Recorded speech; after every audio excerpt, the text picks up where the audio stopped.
Muy buenas para todos.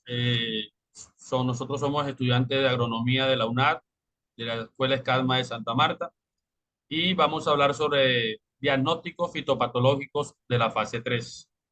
Este grupo está conformado por el compañero Germán Andrés Ramos, que en estos momentos no puede participar en la grabación por problemas eh, médicos, el compañero Arley Alejandro Alfaro, y quien les habla, Jaider Eduardo Osorio Rago.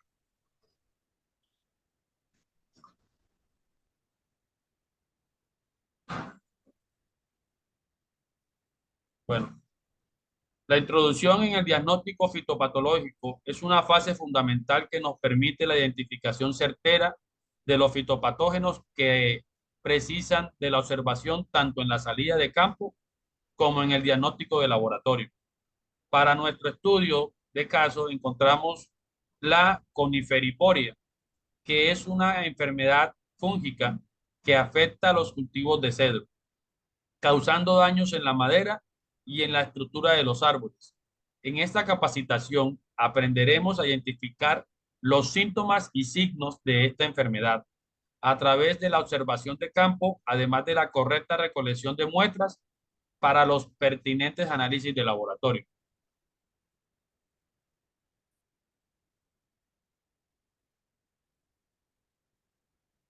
Los objetivos: el primero es realizar un diagnóstico presuntivo, basándose en la evidencia observable en campo y en la información inicial del caso.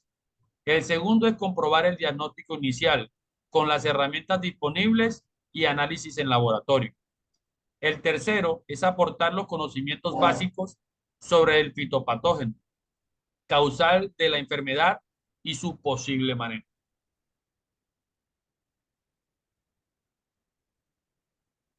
Desarrollo de la capacitación. Primero, reconocimiento en campo. Es clave la observación cuidadosa de los árboles afectados. Para ello se recomienda realizar una caminata por las 2 hectáreas cultivadas en busca de árboles que presenten señales de enfermedad. Una vez identificados, se debe examinar detenidamente la corteza de las ramas y las hojas de los árboles. Se realiza valoración del estudio del caso presentado por la FAO, en el que se identifican los principales signos y síntomas manifestados por los nativos de la mesa forestal del Chocó. El caso a diagnosticar es el siguiente: la ubicación norte del municipio de Quito, cantidad de hectáreas afectadas 2, cultivo el cedro. La descripción de síntomas y signos pueden ser árboles que se caen, signos de pudrición en las raíces, base del tronco con apariencia laminada pero firme, creencias culturales que culpan a la introducción de especies foráneas. En toma de muestras o saca bocados se evidencia el duramen y la albura, una mancha marrón rojiza. Signos y síntomas reconocidos en la salida de campo. Entre los síntomas más comunes de la enfermedad se encuentran amarillamientos y marchitamientos de las hojas, agujeros en la corteza y en las ramas, pérdida de agujas, decoloración de la madera y exudación de resina en la base del árbol. En cuanto a los signos, se pueden observar presencia de esporas en forma de polvo blanco o gris en la superficie de la corteza, aparición de cuerpos fructíferos en la base del árbol o en las ramas afectadas, manchas de moho o de color oscuro en la corteza. Segundo, toma de muestras. Para la toma de muestras se realiza la salida de campo en el cual se tomarían varias muestras de la cepa del hongo de los árboles enfermos donde se evidencian síntomas del posible agente etiológico. Durante la recolección de las muestras se debe observar y anotar las características microscópicas del posible agente etiológico, que incluyen coloración, textura, presencia de pudrición, exudados, en fin, toda característica visible que permita una valoración en el laboratorio y que permite igualmente la posible identificación del género del fitopatógeno. En la identificación microscópica o en el laboratorio, se debe lograr una correcta toma de muestras, la observación de características celulares como la presencia o ausencia de hifas, formas, color y grosor de la misma. La muestra se debe someter a incubación por medio de cámara húmeda que favorezca el crecimiento del hongo y su futuro aislamiento. El tejido infectado debe pertenecer a la raíz o corteza, el cual nos permitirá identificar género y especie. Tercero, el análisis de laboratorio. Para el fitopatógeno estudiado, existen métodos que utilizan un medio de cultivo selectivo que permite al hongo crecer específicamente, inhibiendo el crecimiento de otros microorganismos.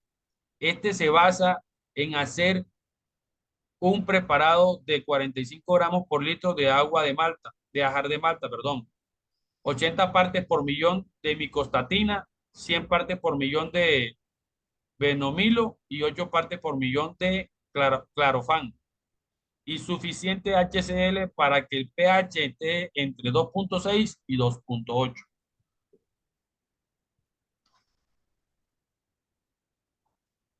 En la descripción del agente causal, la clasificación taxonómica eh, se denomina que el reino es hongos, filo Basidiomycota, clase Agaricomicotina, subclase Agaricomicetos, orden Hymenochaetales, familia Hymenochaetaceae, género Coniferiporia y especie Coniferiporia Weir. Ya de aquí en adelante el compañero Arley seguirá con la presentación. Muchas gracias, compañero. Eh, Estructuras morfológicas macroscópicas. Pileo. No tiene un pileo distintivo, ya que se presenta como un cuerpo fructífero ancho y plano que se extiende sobre la superficie de hospedero. Himenio. El himenio se encuentra en las partes inferiores del cuerpo fructífero y está formado por contextos, márgenes. El contexto es grueso, fibroso y de color marrón rojizo a marrón oscuro. Es la parte interna del cuerpo fructífero y contiene las linfas que se ramifican para formar los poros de himenio. Margen. El margen es indistinto y se fusiona con la superficie del hospedero. Partes del hongo. Tiene estructuras reproductivas. La estructura reproductiva, bueno, las estructuras reproductivas microscópicas del hongo se clasifican en la división Basidiomycota y se conocen como basidios.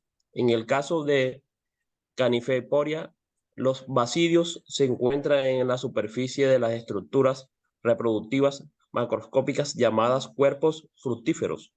Los basidios están cubiertos por una capa de células estériles llamadas esterigmas y cada uno producen 4 esporas haploides llamadas basiodisporas. Por lo tanto, la estructura reproductiva microscópica de Coniferiporia son basidios, basidiosporas.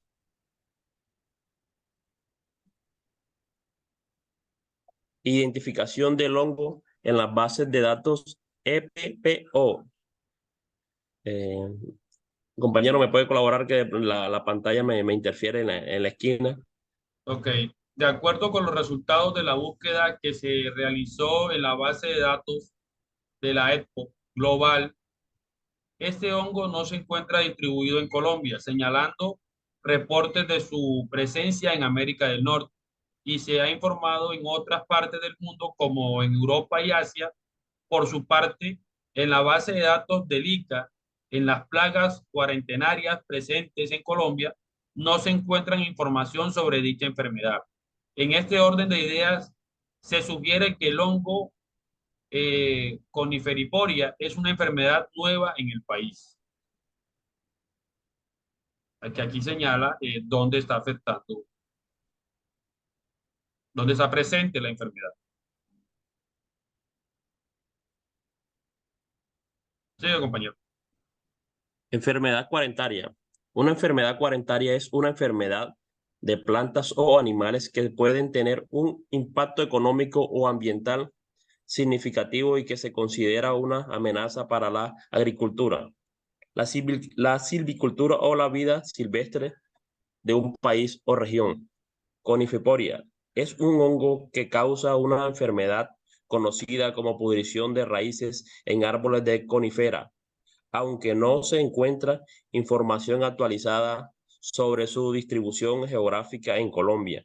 En general, este hongo se encuentra en América del Norte y se ha informado en otras partes del mundo, como en Europa y Asia. Sin embargo, no he encontrado evidencia de que conife- coniferipodia se considera una enfermedad cuarentenaria en Colombia o en otros lugares, lo que se puede concluir porque la base de datos de ICA, que es la entidad reguladora de las enfermedades en Colombia, no tiene este hongo como plaga cuarentenaria.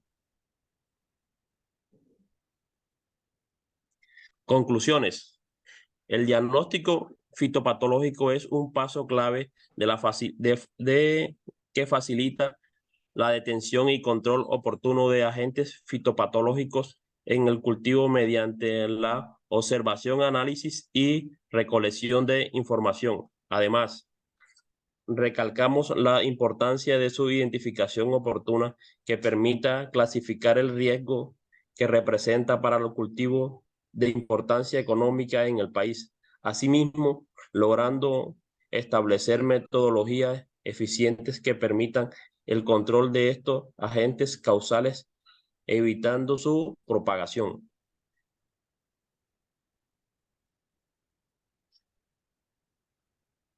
Aquí presentamos nuestra referencia bibliográfica para hacer el trabajo y ante todo muchas gracias a todos por su atención y colaboración. Recalco, el trabajo fue hecho en compañía del compañero Arley Alfaro, el compañero Germán, que lastimosamente no pudo asistir, y su servidor que le habla, Jair Eduardo Sol. Muchas gracias por su atención. Muchas gracias.